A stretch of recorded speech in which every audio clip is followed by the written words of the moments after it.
Iya. Bapak Ibu sekalian, kalau tadi bahasanya Pak Minto itu langsung memperkenalkan atau menyampaikan tamu-tamu yang hadir, tapi untuk moderator talk show itu biasanya bahasanya menyapa.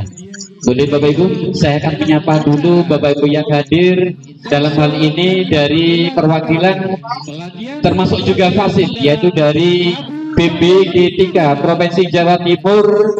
Selamat pagi, selamat sehat Bapak Dr. Wahyu Nugroho. Kemudian juga akan saya sapa dari Dinas Pendidikan Kabupaten. Di sini sudah hadir Bapak Kepala Bidang Pengembangan Kurikulum dan GTK, Bapak Weli Kurniawan, SPD MPD. Kemudian di sebelahnya saya sapa juga pengawas SMP dari Dinas Pendidikan Kabupaten, Bapak Tri Haryanto, SPD MPD. Salam sehat Bapak. Dan semuanya kalau saya sebutkan satu persatu mohon maaf. Jadi selamat pagi dan salam sejahtera untuk kita semua, dari pengawas SMP, kemudian dari SD, dari TK maupun PAUD, dan Bapak Ibu Kepala Sekolah dari SMP, SMK, termasuk tadi juga pengawas dari SMK. Kemudian Bapak Ibu sekalian, Kepala Sekolah juga dari SD, dari TK dan PAUD. Salam bahagia untuk semuanya. Dan tak lupa teman-teman Fasil mana? Tolong berdiri untuk kita. Teman-teman Fasil berdiri dong. Masa saya teman Fasilnya minta berdiri gak berdiri? Ayo berdiri. Loh, Mekiti. Iya, kurang semangat. Oke, terima kasih. Silakan duduk kembali. Iya, gitu toh. Nah, mau ngapa lagi, mau menyanyi? Iya. Bapak Ibu sekalian dan yang sangat berbahagia, yaitu Bapak Ibu peserta pelatihan pembelajaran mendalam selama 3 bulan sudah dilakukan dengan in-service 1, kemudian OJT 1, 2, dan 3 dilanjutkan dengan in-service 2. Ya, dan hari ini adalah yang penuh makna ya, karena apa Bapak Ibu, hari ini bukan sekedar forum, tapi menjadi ajang berbagi inspirasi yang nyata dan menumbuhkan semangat dari guru-guru hebat yang selama 3 bulan, waktu yang cukup singkat namun syarat makna, telah menempuh perjalanan yang luar biasa, menggali makna pembelajaran mendalam, menghadirkan kelas yang hidup, bagaimana menghidupkan rasa ingin tahu siswa, dan bagaimana menjadikan mereka bukan hanya penerima ilmu, tapi pencipta pengetahuan untuk mewujudkan pendidikan bermutu untuk semua. Bapak Ibu sekalian, pada hari ini kita akan mendengarkan bersama kisah nyata, yaitu berupa praktik baik implementasi pembelajaran mendalam dari Bapak Ibu narasumber yang sudah kita tunjuk untuk berbagi praktik baiknya tentang pembelajaran mendalam, bukan sekedar teori tapi bisa menjadi budaya belajar di sekolah. Baiklah Bapak Ibu sekalian, saya tidak akan berlama-lama, tadi cukup lama. Kita sambut saja dengan tepuk tangan yang meriah untuk narasumber kita. Yang pertama, Ibu Lili Istiana SPD. Perwakilan dari TK, Ibu Sakarina Kristi SPD dari SD Tuban 1. Ibu Ari Nur Hidayah SPD SD dari SD Tuban 2. Ibu Novia Hardianti SPD dari SD Tuban 3. Ibu Dwi Novitasari, SPD dari SMP Tuban 2. Dan ini yang paling cakep ya, Bapak Fajrin SPD dari SMP Tuban 1. Baiklah Bapak Ibu sekalian, saya tidak akan berlama-lama, tadi cukup lama. Kita sambut saja. Bapak Ibu hadirin, ini adalah wajah-wajah dari guru-guru hebat, guru-guru yang penuh inspirasi, guru-guru yang penuh inovasi, dan guru-guru yang penuh semangat untuk menemukan pembelajaran di kelasnya. Ya, kami persilakan untuk bisa menempati kursi yang sudah ditempatkan. Dari SD Tuban 1. Ibu Ari Nur Hidayah, SPD SD dari SD Tuban 2. Ibu Novia Hardianti SPD dari SD Bapak Ibu 3. Perkenalkan, nama saya Muhammad Mudir. Nanti 2 jam ke depan akan memandu jalannya talkshow untuk berbagi praktek baik, implementasi pembelajaran mendalam yang nanti akan satu persatu akan disampaikan atau diceritakan oleh Bapak Ibu narasumber yang ada di hadapan Bapak Ibu sekalian. Memandu jalannya talkshow untuk berbagi praktek baik, implementasi pembelajaran mendalam. Baik Bapak Ibu, maaf ya, ini sambil duduk saya akan menyapa dulu. Bagaimana Bapak Ibu kabarnya? Sehat semua ya? Sehat. Ada di hadapan Bapak Ibu sekalian. Dan Bapak Ibu sekalian, untuk semua audiens, nanti kami memberikan kesempatan ya untuk saling berbagi, saling memberikan inspirasi untuk bisa bertanya kepada Bapak Ibu narasumber yang ada di hadapan Bapak Ibu sekalian. Ya, tentunya Bapak Ibu ini setelah bercerita tentang praktik baiknya, ya, dengan pertanyaan-pertanyaan pemantik dari moderator. Oke, baik Bapak Ibu sudah siap ya? Oke. Ya, karena waktu kita 2 jam, tapi kita sudah molor ya, molor 1 jam tadi ya. Jadi waktu kita mungkin tinggal 1 jam kalau kita patuh terhadap rundownnya. Ya, siap ya? Oke. Ya, nanti sudah siap ya? Oke. Begini ya. Nanti silakan, ini saya akan bertanya dan Bapak Ibu nanti bisa menjawab, itu bisa diceritakan atau dijawab.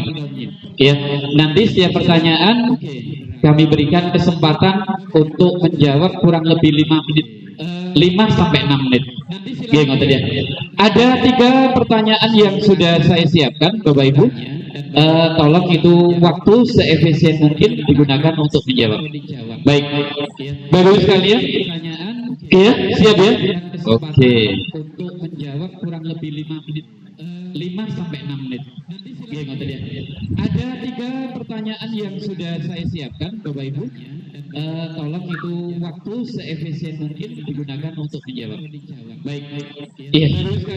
Pertanyaan pertama dan kedua langsung dijawab secara bersamaan. Waktunya diberikan 5-6 menit. Bapak Ibu sekalian, para audiens, nanti bisa membuat sebuah catatan, membuat notes ya. Nanti dari para narasumber ini, semua audiens bisa pilih kepada siapa Bapak Ibu bisa bertanya. Yang pertama ya, dipahami dan disimak pertanyaannya. Di luar sana semua sudah tahu, sering bahkan sudah mungkin sedang dilonceng tentang pendekatan pembelajaran mendalam ini. Tapi yang kami tanyakan di sini, apa sih sebenarnya arti pembelajaran mendalam itu?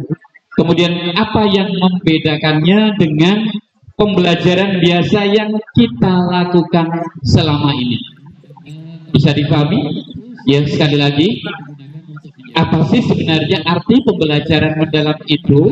Kemudian apa yang membedakannya dengan pembelajaran biasa yang kita lakukan selama ini?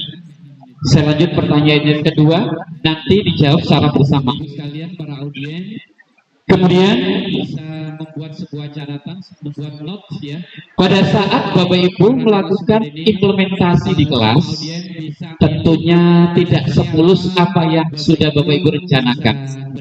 Ya, tentunya ada kendala, ada hambatan, dan mungkin apa strategi yang digunakan untuk semua sudah tahu bisa menjawab tentang kendala-kendala yang sudah dilakukan selama pembelajaran di kelas.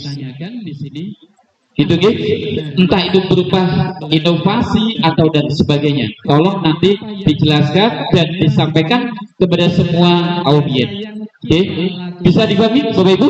Ya, silakan, kami persilakan dimulai dari Ibu Lili. Ya, dipersilakan. Terima kasih Pak Mumpir dan teman-teman semuanya.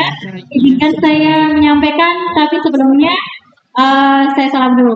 Assalamualaikum warahmatullahi wabarakatuh. Waalaikumsalam warahmatullahi wabarakatuh.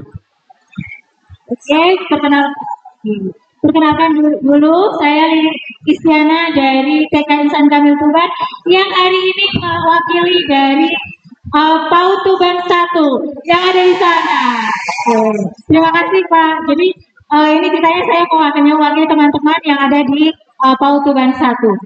Baiklah, dari pertanyaannya Pak Mudir tadi gitu ya, apa yang membedakan pembelajaran mendalam dengan pembelajaran yang sebelum-sebelumnya gitu ya. Yang pertama adalah mungkin mindset kita gitu ya, terkait dengan pembelajaran grow mindset ini. Ini yang mungkin membedakan Pak Mudir. Kalau dulu di awal kita diajak untuk bagaimana kita memahami konsep grow mindset ini gitu ya. Nah, itu adalah hal yang penting gitu ya. Kalau Pramodia Anatur itu mengatakan bahwa adil itu berawal dari pikiran gitu ya, dari mindset gitu ya. Karena itu yang harus terbangun dulu di kita para guru seperti itu. Nah, itu adalah grow mindset. Ini yang pertama yang bedakan dengan pembelajaran sebelumnya. Itu grow mindsetnya guru dibentuk, itu yang pertama. Yang kedua adalah terkait dengan prinsip pembelajaran. Nah, prinsip pembelajaran ini kalau mungkin dulu hanya sekedar kita, kalau saya menangkap adalah di pembelajaran mendalam ini lebih pada berkesadaran gitu. Kalau dulu mungkin menyenangkan itu sudah gitu ya di kurikulum merdeka gitu ya, meaningful itu sudah, tetapi bagaimana berkesadaran gitu ya. Nah, di sini kita pentingnya apalagi di TK Bapak di jenjang PAUD itu adalah fase awal, fase fondasi di mana anak-anak adalah fondasi awal mereka mengenal kehidupan, mengenal pendidikan dan sebagainya. Nah, pentingnya berkesadaran. Jadi di pembelajaran mendalam ini kita diminta untuk bagaimana pendidikan itu tidak menumbuhkan kebiasaan saja, tetapi menumbuhkan kesadaran. Anak melakukan sesuatu itu bukan hanya dari pengetahuan saja, tetapi berawal dari kesadarannya. Mungkin itu Bapak gitu. Nah, terkait dengan tantangan, ya pasti banyak tantangan. Yang pertama adalah menghadapi nanti tantangan ya, langsung aja ya. Tantangannya nanti Pak Mudir ya. Oke. Ini informasinya monggo. Terima kasih atas waktunya yang diberikan oleh Pak Mudir. Sebelum saya menjawab pertanyaan dari Bapak, perkenalkan nama saya Satkarina Kristi dari Tuban 1, SD Tuban 1. Perbedaan dari kurikulum yang lama dengan yang baru, saya pribadi, saya sendiri mencari inti, mencari main course-nya, di mana letaknya. Sehingga kalau kita sudah mendapatkan guru atau nyawa dari kurikulum tersebut, kita mampu menjalankannya dengan baik. Di kurikulum lama, saya mendapatkan di sana yaitu pembelajaran diferensiasi dengan beberapa macam aspek yang harus dijalankan. Oleh Bapak Menteri, ditambahi pula dengan pembelajaran mendalam. Tidak lebih dan tidak bukan, pasti ada alasan kenapa harus ada pembelajaran mendalam, pendekatan pembelajaran mendalam. Ternyata esensi atau root itu saya dapatkan pada diklat pelatihan PM yang diselenggarakan kurang lebih selama 3-4 bulan ini adalah memuliakan murid. Kalau kita tahu rootnya itu mau kurikulumnya apapun, tapi pendekatannya pembelajaran mendalam, yaitu memuliakan murid, itu kita sudah mendapatkan intisari dari segala aspek yang ada di skema lingkaran yang ada di dada saya ataupun di belakang banner ini. Karena skema yang ada di sini tidak boleh tidak dilewatkan, semua harus dijalankan. Boleh Bu 8 DPL tidak dilakukan? Tidak boleh. Anak harus menguasai 8 DPL. Boleh Bu prinsipnya dijalankan hanya 1-2? Tidak boleh. Boleh Bu kerangkanya hanya 3 atau 2? Tidak boleh. Kalau boleh berarti skema yang ada di belakang ini kosong, tidak lengkap. Jadi sebisa mungkin kita sudah mengetahui ruhnya di mana, yaitu memuliakan murid. Yang di kurikulum Merdeka dulu adalah membimbing, membersamai, dilengkapi oleh Pak Menteri kita, yaitu memuliakan. Itulah tugas utama kita sekarang, dengan dibekali pendekatan pembelajaran mendalam yang ada di skema lingkaran kita ini, mewujudkan 8 DPL yang diliputi dari 3 pengalaman pembelajaran, 3 prinsip pembelajaran, 4 kerangka pembelajaran, sampai menuju ke 8 DPL tersebut, menuju ke pembelajaran mendalam, berujung pada tujuan utamanya yaitu memuliakan murid. Menurut saya seperti itu Bapak. Jadi perbedaannya pembelajaran mendalam menyempurnakan kurikulum yang kemarin dengan aspek di belakang saya ini. Terima kasih. Saya akhiri. Assalamualaikum warahmatullahi wabarakatuh. Saya mendapatkan di sana yaitu Dilanjutkan dulu, dilanjutkan. Assalamualaikum warahmatullahi wabarakatuh. Ditambahi pula dengan pembelajaran. Selamat siang, salam sejahtera untuk kita semua. Bapak Ibu yang saya hormati, suatu kehormatan bagi saya yang hanya seorang guru SD dalam satu kelas di SD Tuban 2. Terima kasih kepada Fasil saya Tuban 2 karena sudah menunjuk saya sebagai narasumber, karena seperti yang disampaikan oleh Pak Wahyu, kita semua belajar gitu. Jadi Pak Mudin, sedikit dari saya dari pembelajaran mendalam, satu yang menancap di saya yang pertama kali adalah pola berpikir berkembang atau grow mindset.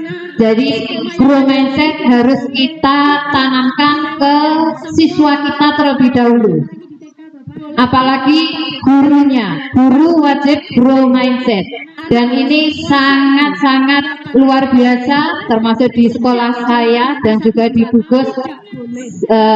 Pemikiran yang grow mindset ini sangat penting sekali, karena sekarang banyak sekali siswa atau guru yang merasa mereka tidak bisa apa-apa. Jadi yang saya tanamkan untuk pembelajaran mendalam yang pertama kali adalah grow mindset, pola berpikir bertumbuh. Kalau gurunya sudah grow mindset, muridnya sudah, insya Allah pembelajaran mendalam juga akan berjalan dengan lancar. Itu saja dari saya. Terima kasih warahmatullahi wabarakatuh.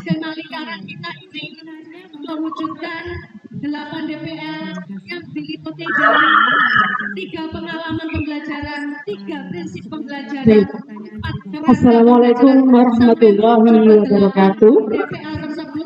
Menuju ke pembelajaran luar biasa sekali Bapak Ibu pada pagi ini. Sebelumnya mohon izin, saya Ibu Novia Hadiati dan pada kesempatan kali ini akan berbagi praktik baik apa yang telah saya lakukan. Tapi sebelumnya mohon izin, saya akan berpantun jalan-jalan ke Tuban Kota, tidak lupa mampir ke SMP 6. Selamat datang Bapak Ibu semua. Cakep. Selamat menikmati hasil karya pelatihan. Iya, tepuk tangan untuk Ibu Tina. Yang saya hormati, Baik, di sini saya akan berbagi praktik baik. Pasti itu pembelajaran mendalam. Setiap tahun rasanya ada saja hal baru. Seperti itu ya Bapak Ibu, termasuk di benak saya juga. Nah, pembelajaran mendalam pasti itu pembelajaran mendalam itu dari kata serapan deep learning, ya, deep learning dari bahasa Inggris. Kalau tadi Pak Mundir mengatakan dan juga rekan-rekan sudah berbagi pengalamannya, apa yang membedakan pembelajaran mendalam dengan pembelajaran yang terdahulu? Pengalaman saya melakukan pembelajaran terdahulu itu saya memberikan materi, berupaya sudah berorientasi pada murid. Intinya itu mengutamakan kontekstual, jadi pengalaman siswa.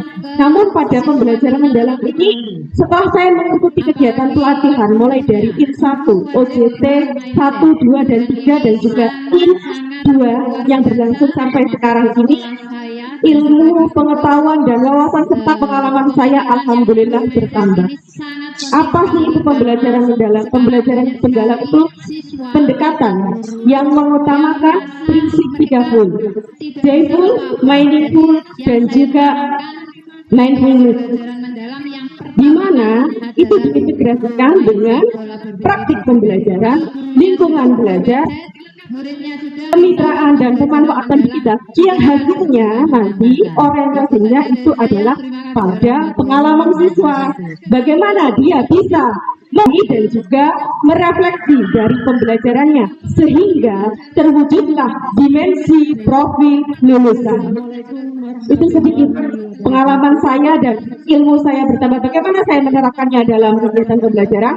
Pertama, saya melakukan refleksi dari kegiatan pembelajaran yang telah saya lakukan. Apa yang masih berjalan, apa yang sudah berjalan baik, apa yang masih kurang, itu saya refleksi. Kemudian saya formulasi, istilahnya formulasikan. Saya mencoba mengkombin kegiatan pembelajaran mendalam ini dengan mengakomodir keberagaman siswa. Saya tidak melupakan ada ilmu yang sangat juga menarik minat saya, itu adalah pembelajaran berdiferensiasi dan KSD. Pengalaman saya mengintegrasikan bagaimana pembelajaran mendalam di blender learning, istilahnya seperti itu, dengan diferensiasi dan juga KSD. Itu saya evaluasi, saya catat, kemudian saya formulasikan menjadi optimalisasi jemari. Apa sih jemari itu? Joyful, empatik, meaningful, kemudian aktif, reflektif, dan juga interaktif. Yang mana dari pendekatan berbasis optimalisasi jemari tersebut, saya tidak serta-merta langsung menciptakan, tapi saya menganalisis dulu apa yang menjadi kebutuhan murid saya, apa yang menjadi hal yang paling mendasar dibutuhkan oleh murid saya melalui asesmen diagnostik, baik itu asesmen kognitif maupun non kognitif, sehingga saya mencoba meramu atau merancangnya menjadi perencanaan pembelajaran mendalam yang saya integrasikan dari pembelajaran mendalam dan juga diselingi diferensiasi KSD.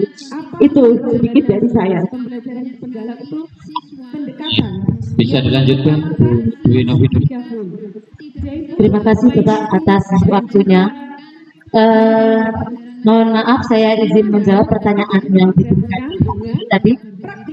Menurut saya dari hasil apa yang saya pelajari selama ini ketika mengikuti in-service dan OJT, pembelajaran mendalam itu berawal dari kesadaran bahwa belajar itu tidak hanya proses menerima informasi baru, melainkan juga merubah cara berpikir dan berperilaku peserta didik kita.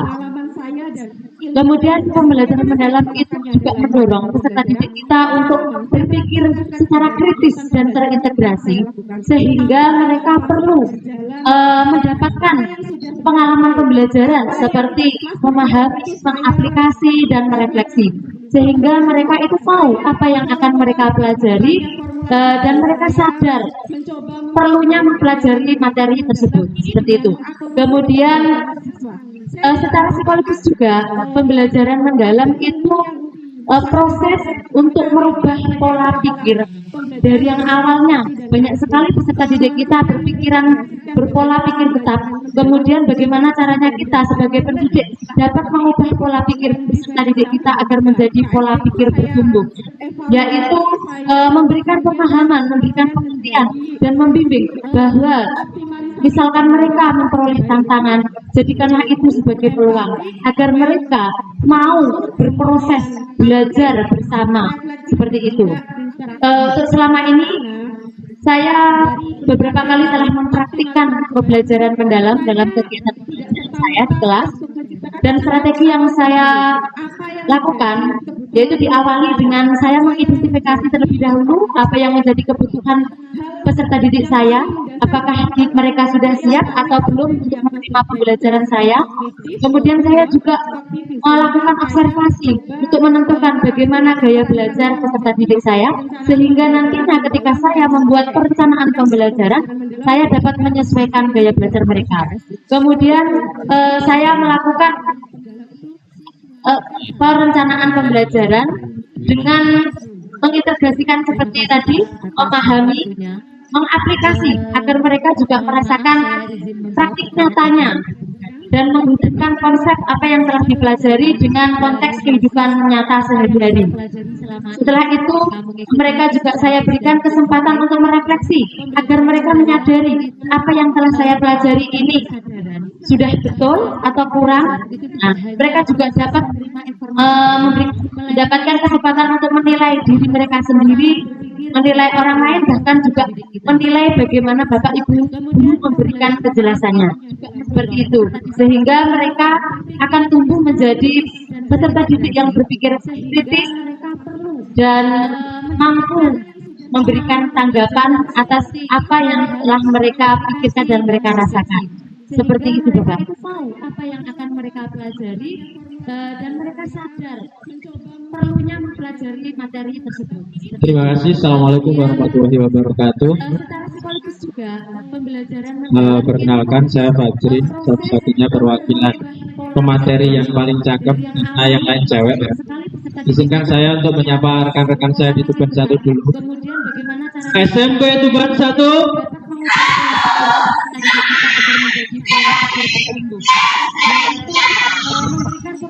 Luar biasa, terima kasih. Baik, terkait dengan perbedaan pembelajaran mendalam dengan yang sudah dilakukan dahulu, secara garis besar semua sudah dibahas oleh rekan-rekan saya yang ada di samping saya ini, mulai dari prinsip BBM, kemudian growth mindset, memuliakan murid sampai di kontekstual. Itu sudah semua dikupas tuntas oleh rekan-rekan saya. Begini ya, kalau dapat sisa itu kan akhir-akhir gitu ya. Nah, Bapak Ibu sekalian, saya akan membahas sedikit tentang inquiry kolaborasi, karena ini yang paling membuat saya tertarik ketika bicara tentang pembelajaran mendalam. Itu ada salah satu materi yang kami dapatkan, yaitu inquiry kolaborasi, di mana dalam inquiry kolaborasi ini kita di dasarnya sebenarnya kan karena murid-murid itu terlalu banyak tugas, setiap materi ada tugas sendiri-sendiri. Nah, di mana di situ kita bisa mengemas beberapa materi untuk dijadikan satu proyek, yang nantinya satu proyek itu bisa menilai dari beberapa tugas. Ini sangat luar biasa menurut saya, karena dari situ beban anak itu akan menjadi berkurang gitu ya. Yang semula harus mengerjakan per mapel, ini bisa digabung menjadi sebuah proyek yang nantinya dari beberapa mapel itu bisa saling berkolaborasi untuk membuat sebuah penilaian secara bersama. Nah, ini sedikit tentang pembelajaran mendalam, perbedaan antara yang dulu dengan yang sekarang. Saya tertarik di inquiry kolaborasi, Pak Putih. Secara keseluruhan sudah dibahas tadi. Kita lanjutkan saja biar tidak terlalu. Oh ya, strategi. Untuk strategi pembelajaran yang jelas, pertama kami melakukan observasi, dan ini sudah kami diskusikan dengan teman-teman dulu. Bagaimana cara melihat anak itu, mulai dari gaya belajarnya, kemudian strategi apa nanti untuk melayani anak. Ini kan saling keterkaitan semua. Bagaimana kita bisa memuliakan anak? Memuliakan itu dalam tanda kutip kan memberikan pelayanan terbaik untuk anak. Bukan kita menjunjung tinggi anak, tapi tetap ada suatu korelasi antara membentuk karakter dengan apa yang harus kita berikan kepada gitu.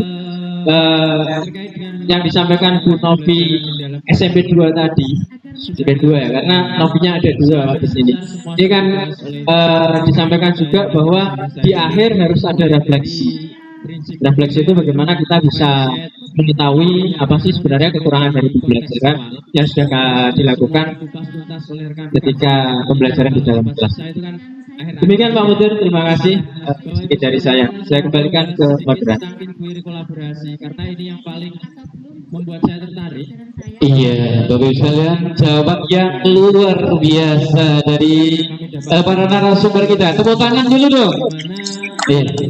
Jadi Bapak Ibu sekalian, maafin ya, karena semua soundnya itu menghadap ke sana. Jadi dari sini saya sendiri kurang begitu jelas ya, kurang begitu jelas apa yang disampaikan. Tapi saya tetap bisa mendapatkan sedikit rangkuman apa yang sudah disampaikan oleh teman-teman tentang apa sih sebenarnya pembelajaran mendalam, bagaimana bedanya dengan pembelajaran yang sudah dilakukan selama ini, dan strategi apa ya. Tadi sudah dijawab belum? Kita belum ya. Nanti bisa ditambahkan ya. Jadi strategi yang sudah disampaikan tadi ada 2 yang sudah menyampaikan. Ya, ini perlu saya rangkum kembali Bapak Ibu, nanti kita dengarkan bersama. Tentunya strateginya berbeda dari kolaborasi secara keseluruhan sudah dari TK, dari SD, dari SMP tentunya sudah berbeda-beda. Bukan berarti anak TK itu sudah bisa meletuskan balon, bisa menunjukkan balon itu sudah mendalam. Nah itu nanti bisa dijelaskan lagi mungkin di strategi untuk pembelajaran prakteknya di TK dan di SD. Monggo bisa dijelaskan kembali untuk Bu Lili. Oke, terima kasih Pak Mudir. Terkait dengan strategi ini disebutkan tantangan luar biasa. Jadi kalau tantangan berat kami sebenarnya di mindset guru, apalagi guru PAUD gitu ya, di mindset guru Bapak. Suatu korelasi antara jadi di mindset guru yang awalnya mungkin ini ya, mindsetnya mungkin ini adalah kurikulum baru bagi mereka, kurikulum baru, tapi setelah dengan kita dapat pembelajaran mendalam ini, mereka mulai mengetahui bahwa pembelajaran mendalam itu hanya sekedar pendekatan, bukan kurikulum baru. Nah, tantangannya adalah di mindset gitu ya. Jadi mindset itu belum tumbuh. Nah, dengan adanya kilometer mulai tumbuh seperti itu. Nah, strategi apa yang kami lakukan? Kami merangkum dalam namanya gerakan ini Pak, gerakan Together 5.0 gitu ya. Kami di TK, di PAUD itu kami namakan gerakan Together 5.0. Apa itu?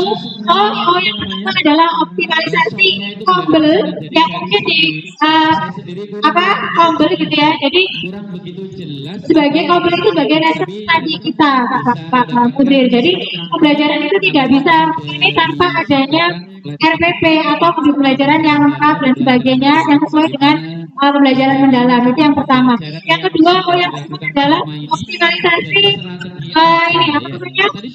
selain Kombel, yang pertama Kombel, yang kedua adalah optimalisasi digital. Nah, digital kalau di kami kita sudah dapat bantuan IFP yang kita optimalkan. Terus yang kedua optimalisasi di kemitraan. Kalau dulu kita kemitraannya, bayangan kita kemitraan itu hanya pada seperti yang di dari SMP tentunya itu adalah anak TK itu sudah bisa meletuskan balon, bisa menunjukkan balon itu sudah mendalam. Nah itu nanti ya, bagaimana menggunakan optimalisasi di pendampingan. Jadi ini adalah tugasnya kepala sekolah, pendampingan strategi itu bagaimana pembelajaran mendalam ini berjalan sesuai dengan prinsip-prinsip PM seperti itu. Jadi terangkum dalam 5 tadi Bapak. Mungkin itu strategi kami dari jenjang PAUD seperti itu. Terima kasih Bu Lili.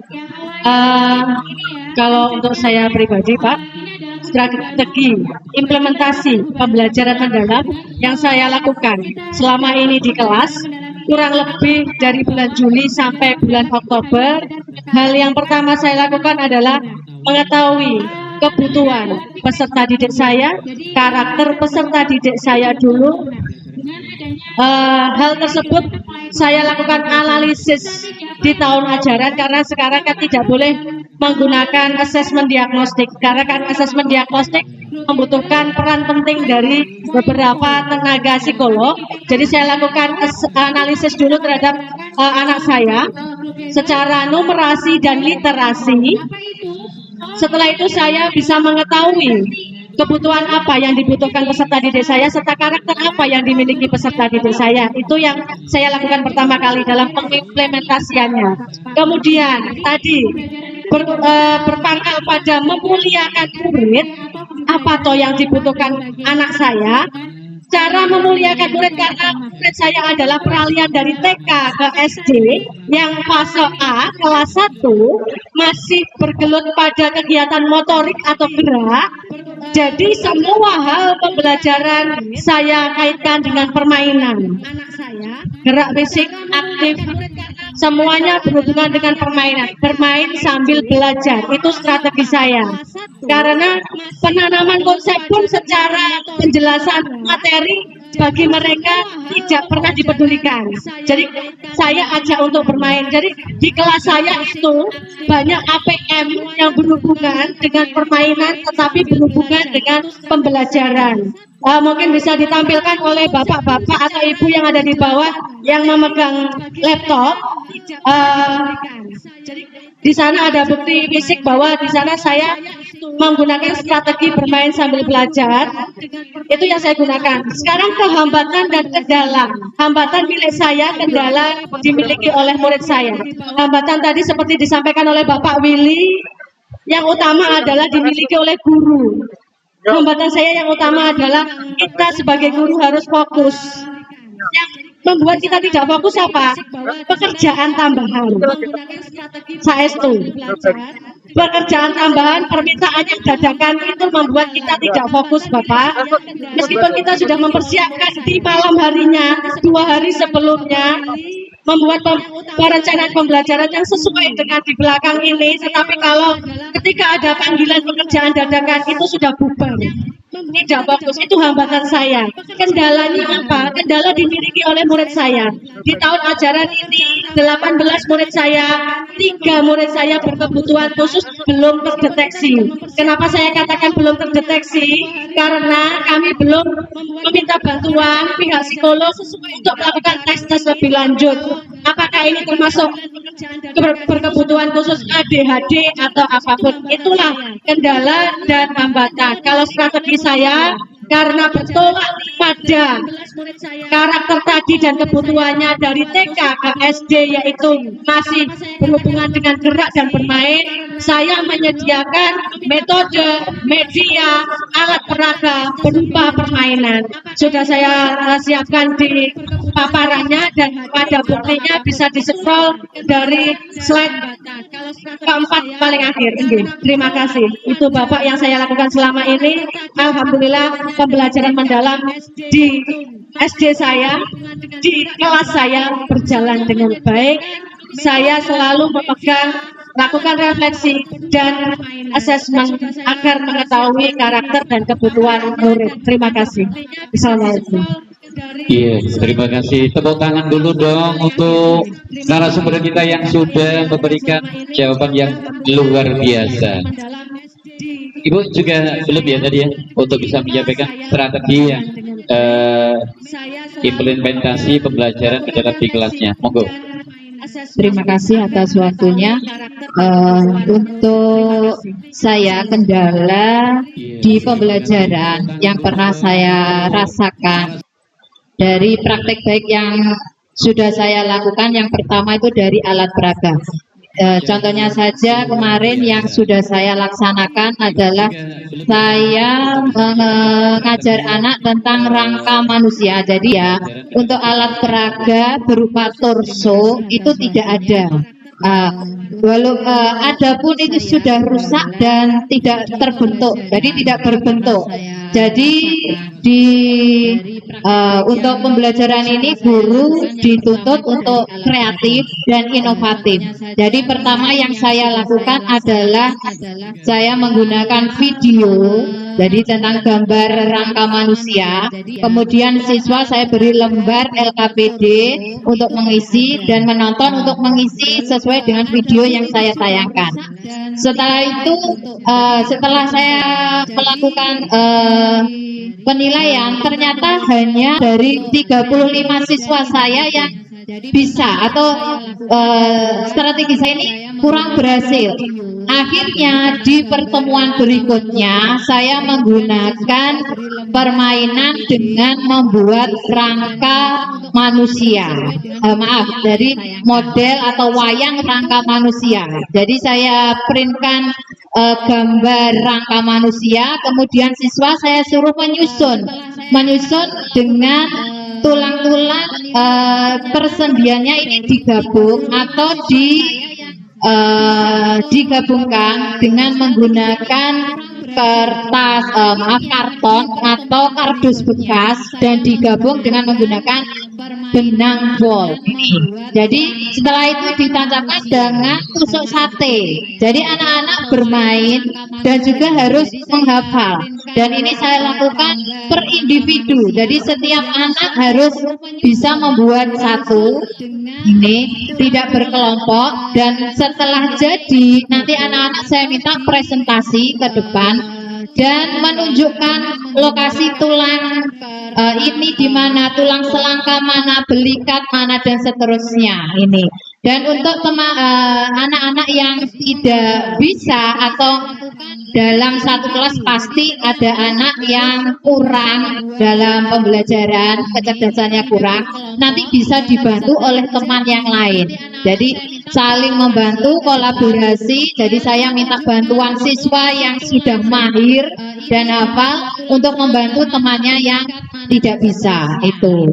Jadi dari sini saya bisa menyimpulkan bahwa untuk pembelajaran dengan media digital tidak sepenuhnya bisa berhasil, tapi bisa kita kombinasikan dengan pengalaman langsung siswa di kelas atau di kehidupan nyata. Itu dari saya, terima kasih. Dan hafal untuk membantu temannya yang tidak bisa. Jadi dari sini, Terima kasih. Luar biasa sekali ya, Bu. Kalau pengalaman saya terkait kendala atau ketika saya melaksanakan pembelajaran mendalam, tentunya dalam setiap perencanaan pembelajaran pasti apa yang direncanakan itu hasilnya tidak mulus, pasti ada celah untuk kita cermati sehingga nantinya menjadi hasil terbaik. Pengalaman saya ketika saya menerapkan pembelajaran mendalam adalah saya melihat bahwa karakteristik siswa itu berbeda-beda. Kondisi siswa, gaya belajar, dan juga kebutuhannya berbeda-beda. Hal ini membuat pembelajaran itu ketika saya memberikan pembelajaran belum maksimal. Sehingga dari sini saya berupaya menyeragamkan, dalam artian di sini bagaimana membuat lingkungan di kelas saya ini menjadi kondusif dan bersih. Apa yang saya lakukan? Yang pertama tentunya setelah saya mengikuti pelatihan, saya melakukan diseminasi dan juga berkomunikasi dengan seluruh komponen yang ada di sekolah, baik rekan sekolah dan juga rekan-rekan sejawat. Di mana di situ kami berdiskusi terkait apa saja yang menjadi kelemahan atau kendala selama kegiatan pembelajaran. Dari hasil diskusi tersebut, kita temukan inquiry kolaborasi.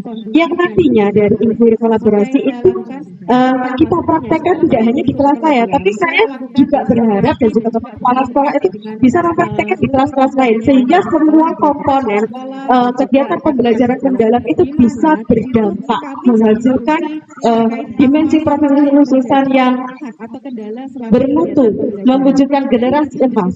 Nah, dari situ tentunya apa saja setelah melakukan lingkup komunikasi dengan warga yang ada di sekolah, kami mengimplementasikan dengan melakukan refleksi, identifikasi terkait apa yang menjadi kelemahan yang ada di sekolah kami, kemudian kita telah bersama, kita diskusikan bersama, kemudian solusinya bagaimana. Nah, salah satunya dengan rumus 3 full itu ya, sesuai dengan prinsip pembelajaran mendalam, bagaimana kita memberikan pelajaran joyful, meaningful, dan juga mindfulness, di mana yang pertama kita ajak itu kondisi siswa itu berpikir sadar bahwa dia itu belajar bukan sebagai paksaan, namun sebagai kebutuhan. Bagaimana kita mindfulness? Misalnya di sini yang pernah saya praktekkan itu saya menggunakan teknik stop. Teknik stop berhenti sejenak sebelum dia kegiatan belajar. Kita rangsang, kita stimulus anak didik kita untuk berpikir growth mindset, untuk memahami dan bisa mengaplikasi dan juga merefleksi bahwa belajar itu adalah suatu kebutuhan, bukan keterpaksaan. Dari situ kemudian saya menggali lagi bagaimana saya memunculkan kegiatan joyful. Misalnya kita dengan melakukan ice breaking, menyelingi dengan lagu-lagu yang sesuai dengan topik pelajaran yang kita akan ajarkan, kemudian dengan games-games seru diselingi pada saat pembelajaran, kemudian kita ajak anak secara praktek secara nyata dengan belajar di sekitar lingkungan. Nah, dari hal tersebut sedikit banyak memberikan perubahan sehingga anak-anak lebih bersemangat dalam berinteraksi pembelajaran dan juga lebih antusias dalam mengikuti pembelajaran. Itu sedikit banyak cerita dari saya. Belajar di sekitar lingkungan. Nah, dari hal tersebut sedikit banyak memberikan perubahan sehingga anak-anak lebih bersemangat. Baik, Bapak sekalian, pre-close dulu dong untuk narasumber kita yang sudah menyampaikan pengalamannya tentang implementasi pembelajaran mendalam di sekolahnya masing-masing. Tentunya tadi sudah kita ambil kesimpulan. Jadi apa sih sebenarnya pembelajaran mendalam dimulai dari TK, SD sampai SMP? Tentunya prinsipnya sama, kesimpulannya sama, yaitu dimulai dari mengidentifikasi dulu dari semua peserta didiknya. Dengan begitu nanti apa yang akan direncanakan itu bisa maksimal. Kemudian menumbuhkan pola pikir pada peserta didik untuk pola pikir yang grow mindset, yes, grow mindset. Kemudian juga menerapkan prinsip-prinsip pembelajaran mendalam. Setelah itu menggali pengalaman belajarnya dari memahami, kemudian mengaplikasi dan merefleksi di akhir pembelajarannya, sehingga betul-betul tidak hanya spill konsep yang didapatkan, tapi konsep secara utuh dari materi yang sudah disampaikan. Bapak sekalian, kemudian mengaplikasi dan merefleksi di akhir pembelajaran perlu difokuskan lagi ya. Saya akan berikan pantun supaya lebih fokus lagi Bapak Ibu sekalian. Dijawab ya. Halo, jawabannya cakep gitu ya. Pagi cerah burung bernyanyi, cakep.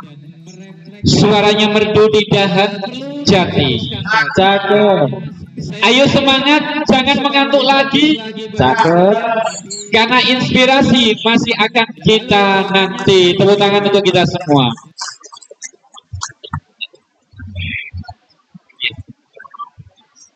Pagi cerah burung bernyanyi. Bapak Ibu sekalian, sekarang saatnya kita berinteraksi. Bapak Ibu sekalian, audien bisa berinteraksi ya.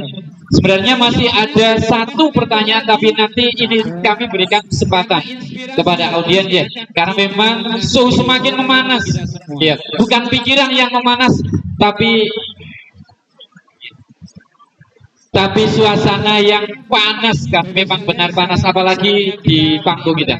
Bapak Ibu sekalian, kami berikan kesempatan untuk bisa bertanya kepada para narasumber yang hebat untuk bisa berbagi lagi. Silakan untuk termin yang pertama kami berikan kesempatan untuk 3 penanya. Monggo untuk 3 penanya, dan mungkin bisa dibantu, nanti ada mic ya yang perlu disiapkan. Ada mic Pak Mas Wahyu di bawah, ada mic. Silakan untuk yang pertama. Silakan ini nanti bisa bertanya kepada narasumber yang mana, nanti bisa saling melengkapi. Monggo, dari mana dulu? Oh, dari Kepala Bidang Pengembangan Kurikulum dan GDK Bapak Willy Kurniawan SPD, dipersilakan. Terima kasih. Pertanyaannya ini singkat ini sebenarnya, tapi saya ingin jawaban dari 6 yang ada di atas ini. Kalau tadi sudah dijelaskan lebar ya, terkait dengan pembelajaran mendalam. Pertanyaannya singkat, apa sebenarnya hubungannya pengalaman pembelajaran, pengalaman belajar ya, dengan prinsip pembelajaran?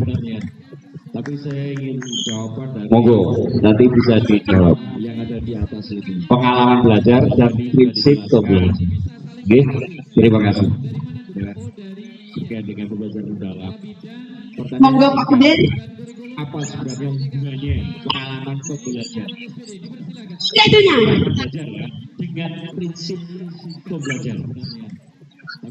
Saya ulang Monggo. pertanyaannya, apa hubungannya antara prinsip pembelajaran? Monggo Pak Kudir. Aja kesan. Saya lagi.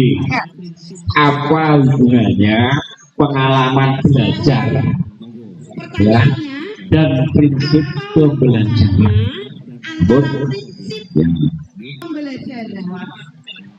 Ya, sudah. Terima kasih dari Bapak Willy Kurniawan yang sudah menyampaikan dua pertanyaan. Ya, ini bisa dijawab ya, semuanya bisa saling menguatkan ya nanti ya. Apa hubungannya pengalaman belajar dengan prinsip pembelajaran mendalam yang selama ini sudah diterapkan di sekolah ini? Silakan yang mau menjawab dulu. Iya, dia. Terima kasih atas pertanyaannya. Apa pengalaman? Apa hubungan pengalaman? Luar biasa sekali. Pengalaman dan prinsip belajar saling terkoneksi dan saling belajar.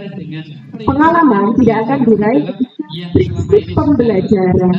Pada pembelajaran mendalam dengan 3 goal, joyful, meaningful, dan mindfulness, itu ketika tidak dilakukan dengan maksimal, maka siswa itu tidak akan mendapatkan pengalaman mulai dari memahami, mengaplikasi, dan merefleksi secara bermakna.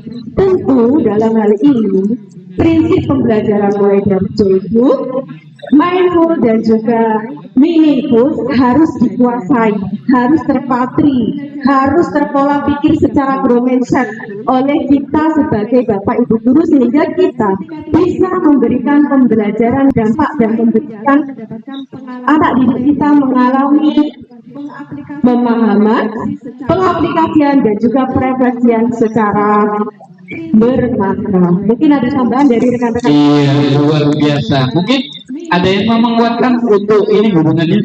Ya, silakan Bu. Mungkin menambahi sedikit ya Bapak ya, karena skema data saya ini prinsipnya ada di urutan ke-3. Jadi kalau misalnya pengalaman belajarnya tadi memahami, mengaplikasikan, merefleksi, dinaungi oleh prinsipnya, akan bisa berjalan dengan baik sesuai dengan karakter dan kebutuhan peserta didiknya. Itulah makanya kenapa kalau misalnya pengalaman belajarnya ini sudah bisa terpenuhi atau sudah bisa dibentengi dengan prinsipnya, insya Allah kegiatan belajar mengajarnya akan terfokus dan terarah. Seperti itu. Jadi sama dengan beliau, saling berkesinambungan dan saling berselaras bersama. Jadi kalau misalnya kalau prinsipnya tidak berjalan, pengalamannya pun akan tersendat-sendat. Makanya dari awal tadi saya mengatakan bahwa skema lingkaran itu tidak bisa diputuskan. Ada yang mengatakan bahwa kemarin ada suara yang mengatakan bahwa seperti DPL-nya harus tercover semua. Iya, harus tercover semua. Paling tidak kita mewujudkan murid yang mampu, akhirnya mampu menguasai 8 DPL. 8 DPL itu akan terwujud dari prinsipnya dan pengalaman yang dilakukan oleh murid Bapak. Jadi kalau ada kekosongan sedikit dari skema lingkaran itu ya jomplang jatuhnya. Jadi selalu selaras dan berkesinambungan. Terima kasih Bapak. Luar biasa. Itu bagaimana Bapak itu? Iya, terima kasih. Ada yang mau menambahkan tadi? Ya, sedikit tentang iya, masih ada yang hubungan antara prinsip pengalaman belajar dan prinsip pembelajaran. Kalau menurut saya, karena ini kita kan prinsip PM itu kan ada BBM. BBM itu jika dijalankan dengan baik dan benar akan membuat sebuah pengalaman belajar yang luar biasa. Nah ini sebenarnya kembalinya ke anak dulu, karena dari 3 prinsip itu kita akan yang pertama berkesadaran. Tadi bisa dibahas juga. Ketika anak belajar dengan kesadarannya sendiri, maka akan membuat sebuah kegembiraan pada anak. Kegembiraan itu akan menghasilkan sebuah pembelajaran yang bermakna. Dan di situ akan meninggalkan bekas menjadi sebuah pengalaman belajar yang luar biasa. Jadi dasarnya dari BBM itu yang paling utama adalah kembali ke anak sendiri. Nah ini adalah tugas kami sebagai Bapak Ibu guru di sini. Bagaimana memunculkan prinsip-prinsip itu dan bisa memberikan sebuah pengalaman belajar yang luar biasa. Begitu. Terima kasih. Iya, luar biasa. Ya, jawaban dari para narasumber. Tepuk tangan dong. Mana tepuk tangannya? Iya. Jadi itu Pak Willy, jadi kesimpulannya, jadi harus ada keselarasan antara pengalaman belajar dengan prinsip pembelajaran. Jadi diawali dari pembelajaran itu harus berkesadaran dulu. Bagaimana anak-anak itu sadar akan apa yang mau dipelajari, apa sih tujuannya, apa sih nanti manfaatnya, baru anak-anak itu sadar, kemudian bisa bermakna, kemudian akan mengembirakan. Kalau pembelajaran sudah mengembirakan, nanti pada pengalamannya, proses memahami, proses merefleksi, mengaplikasi dan merefleksi itu nanti ada momen wah atau momen tersendiri untuk anak-anak. Ya. Terima kasih sekali lagi. Mungkin untuk penanya berikutnya ada keselarasan. Itu belajar dengan prinsip pembelajaran. Jadi tolong disebutkan, diperkenalkan dulu. Assalamualaikum warahmatullahi wabarakatuh. Nama saya Vicky dari SDN Coprek 1 UPT SD Negeri Coprek 1. Sangat menarik sekali deh Bapak, semua narasumber hebat sekali deh. Ada beberapa hal yang ingin saya tanyakan, terutama untuk teman-teman dari SD. Tadi seperti Bu Satkarina Kristi menyebutkan bahwa jadi ini memang tidak bisa kita pungkiri bahwa kita ini memang tugas kita tidak hanya di dalam kelas. Ada kalanya kita berada di luar kelas, sehingga fokus kita punya rencana, sangat terencana. Tapi kadang-kadang rencana itu tinggal rencana, Bapak. Seperti yang sudah disampaikan Bu Satkarina Kristi, mungkin nanti bisa dijawab bukan hanya Bu Satkarina, teman-teman yang lain mungkin. Ketika kita sudah punya rencana yang begitu terstruktur seperti yang jenengan sampaikan. Terus tiba-tiba kita seperti yang sudah disampaikan Bu Satkarina Kristi, mungkin nanti bisa kita ternyata tiba-tiba punya tugas luar. Bagaimana panjenengan menyikapinya? Bagaimana dengan rencana yang sudah kita buat? Pelaksanaannya bagaimana? Nah itu mungkin nanti kita teman-teman yang lain mungkin juga punya problem yang sama, ya. Jadi kita sudah merencanakan cara matang, tiba-tiba secara mendadak kita ada tugas luar, karena sebagian dari kita tidak bisa mungkiri bahwa kita jadi bendahara, mungkin sebagian dari kita ada yang jadi operator. Kita ternyata operator sekolah, masih banyak. Itu pertanyaan pertama. Mungkin nanti bisa sharing, berbagi. Yang kedua, ini ada kaitannya terkait dengan waktu kita yang terbatas untuk Bu Novia, Ada tadi kita menerapkan 3 prinsip pembelajaran mendalam, yaitu mindful, meaningful, joyful. Itu sudah mendalam sekali Bu Novia. Apalagi ditambahi jemari, ada empatik sama apa tadi Bu? Apa Bu? Inklusi nih, kalau tidak salah. Kita bisa membayangkan betapa mendalamnya lagi. Sementara kita 3 saja itu sudah mendalam. Yang ingin saya tanyakan terkait dengan waktu kita, apakah jenengan bisa menerapkan secara maksimal setiap harinya? Apakah jemari yang jenengan cetuskan tadi jenengan terapkan dalam setiap hari selama seminggu itu, dalam setiap pembelajaran atau mata pelajaran, atau hanya tertentu? Karena kita tahu bahwa 2 jam pembelajaran saja itu sangat singkat, 70 menit itu ketika kita berada di kelas berhadapan dengan anak-anak itu tidak terasa. Nah, saya lihat itu begitu padatnya.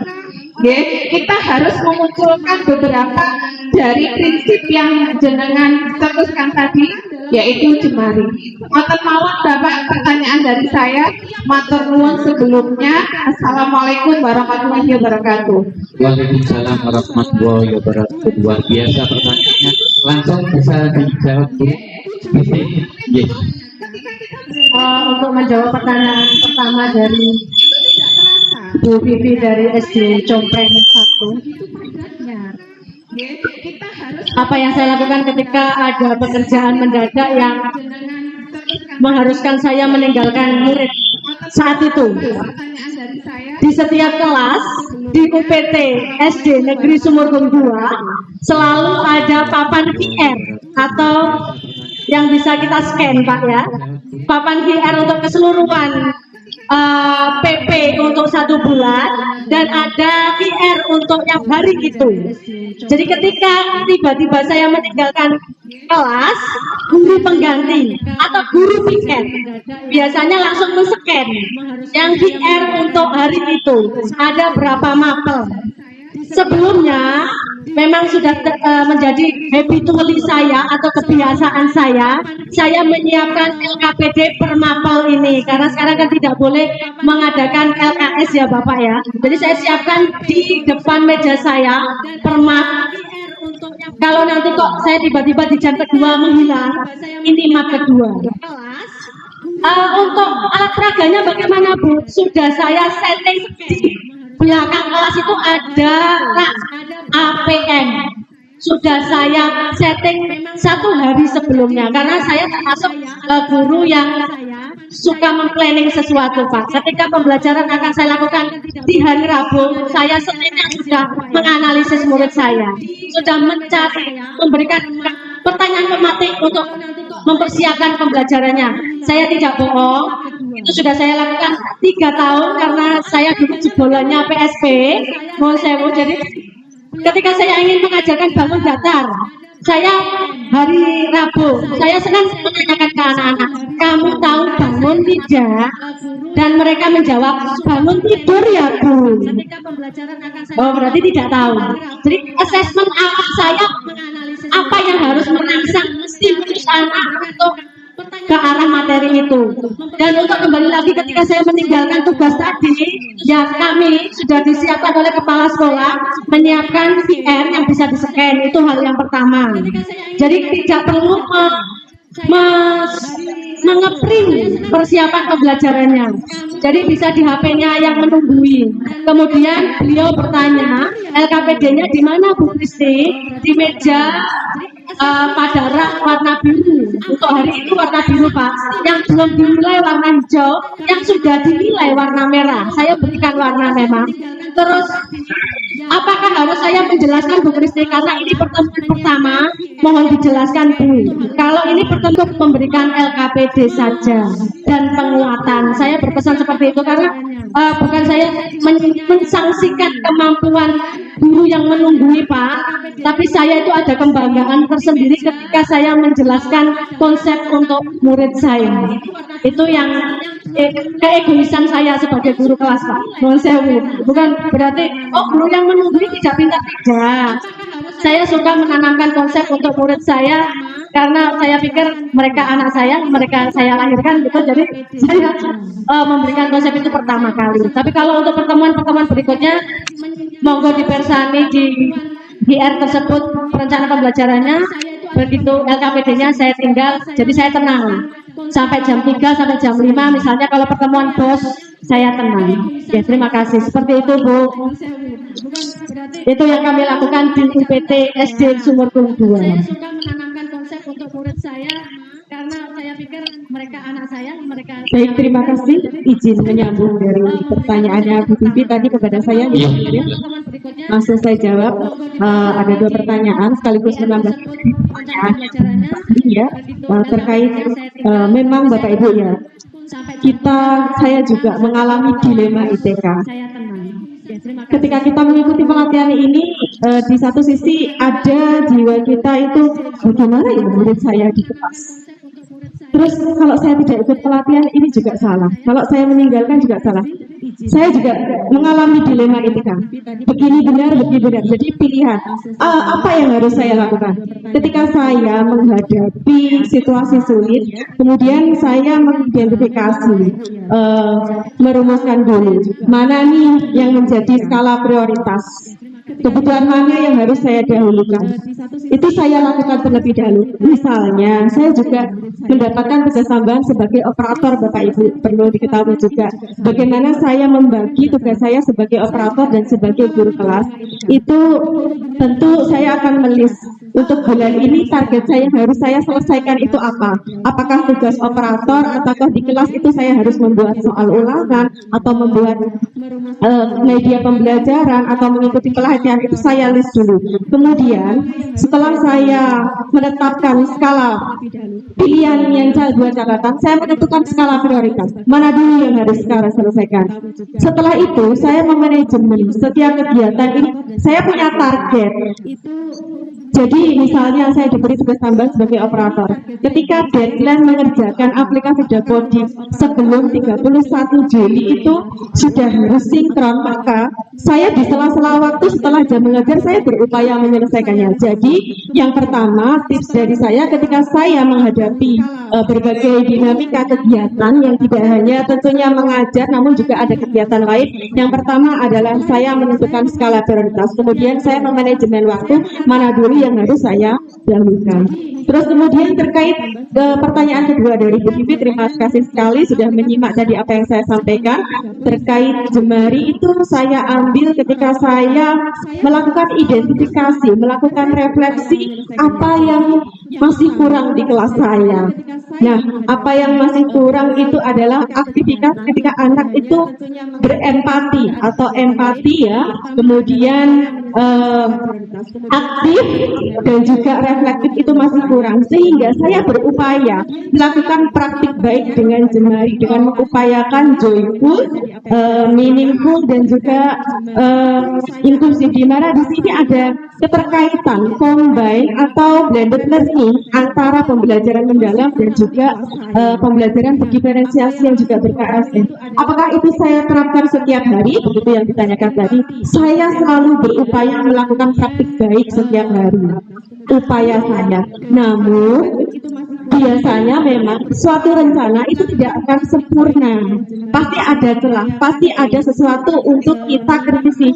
Maka untuk mengatasinya tersebut bagaimana? Saya sebagai guru harus selalu bersifat reflektif. Setiap apa yang saya berikan hari ini, saya akan menuliskan apa yang sudah berjalan baik dan apa yang sudah berjalan kurang baik. Dari situ, hal yang sudah baik akan selalu saya terapkan atau saya kembangkan. Kemudian, hal yang masih berjalan kurang baik atau masih kurang, itu akan saya mitigasi. Saya cari upaya untuk bagaimana memperbaiki. Salah satunya saya dengan berpola pikir growth mindset bahwa saya akan melakukan pembelajaran sepanjang semester. Itu sedikit banyak cerita dari saya. Terima kasih atas pertanyaan. Iya, luar biasa untuk kita semua. Bagaimana kembali ke sebenarnya? Oke. Jadi memang dilema untuk kita semua sebagai seorang guru. Di satu sisi kita harus memberikan pembelajaran pada siswa kita, Di sisi yang lain kita juga punya tugas dari sekolah yang juga tidak boleh kita tinggalkan. Jadi memang tadi disampaikan kita harus punya prioritasnya. Kemudian juga kalau mau meninggalkan kelas, kita harus sudah menyiapkan tugas yang harus dikerjakan anak. Ya, sementara kita juga punya kewajiban untuk memberikan pembelajaran bermakna pada anak didik kita. Sekali lagi tepuk tangan untuk para narasumber kita. Baik, Bapak Ibu hadirin, satu lagi pertanyaan. Monggo. Ada yang mau didiskusikan? Oh gitu. Ini Pak Tri atau sana dulu tadi? Bu Eti, mic-nya. Meninggalkan kelas, kita harus sudah menyiapkan tugas yang harus dikerjakan anak. Pak Tri terakhir apa? Duluan Pak Tri tadi. Kita juga punya kewajiban. Iya, dahuluan Pak Tri. Monggo. Makna pada Cek. Baik, saya berdiri karena sudah lama duduk. Para Gak boleh nyanyi loh ya. sumber yang dibantu, saya mendekat biar mendekat. Yang menarik bagi kami ini adalah saya ingin mendapatkan cerita secara langsung ketika Bapak dan Ibu ini praktek di kelas. Kapan anak-anak ketika proses pembelajaran ya, kapan anak-anak itu mengalami pengalaman belajar memahami, kemudian mengaplikasi dan merefleksi. Jadi ini ceritanya mohon diceritakan ketika Bapak Ibu mengajar di kelas. Saya mengajar tema ini. Kemudian pada langkah ini anak memahami. Kapan anak mendapatkan pengalaman mengaplikasi dan merefleksi. Karena mungkin ini yang dibutuhkan oleh Bapak dan Ibu guru yang lain.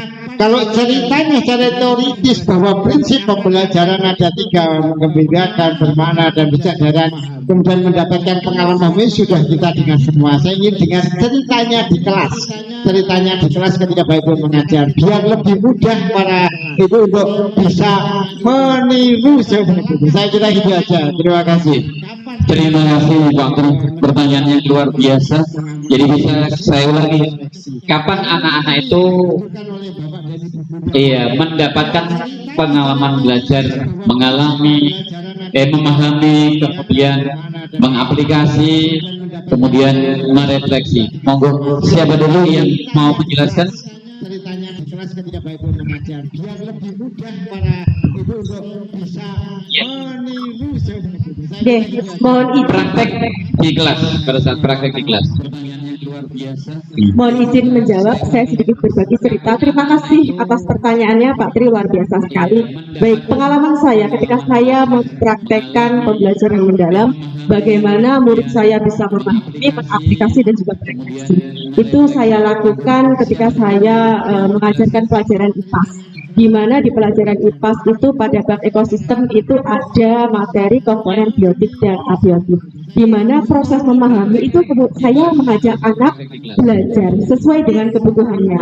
Saya mengakomodir keragamannya dengan melakukan asesmen awal, asesmen diagnostik kognitif maupun kognitif, sehingga saya bisa mempersiapkan perencanaan pembelajaran dengan